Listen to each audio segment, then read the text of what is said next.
एक राजा की पुत्री के मन में वैराग्य की भावनाएं थीं।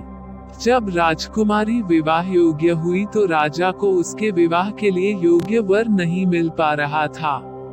राजा ने पुत्री की भावनाओं को समझते हुए बहुत सोच विचार करके उसका विवाह एक सन्यासी से करवा दिया।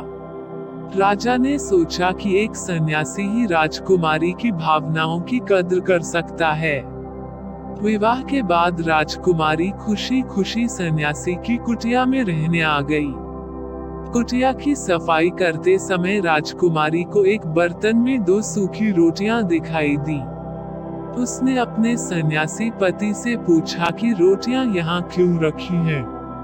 सन्यासी ने जवाब दिया कि ये रोटियां कल के लिए रखी हैं।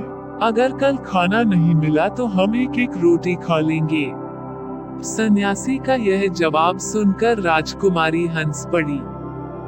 राजकुमारी ने कहा कि मेरे पिता ने मेरा विवाह आपके साथ इसलिए किया था क्योंकि उन्हें यह लगता है कि आप भी मेरी ही तरह वैरागी हैं। आप तो सिर्फ भक्ति करते हैं और कल की चिंता करते हैं। सच्चा भक्त वही है जो कल की चिंता नहीं करता और भगवान पर पूरा भरोसा करता है। अगले दिन की चिंता तो जानवर भी नहीं करते हैं, हम तो इंसान हैं।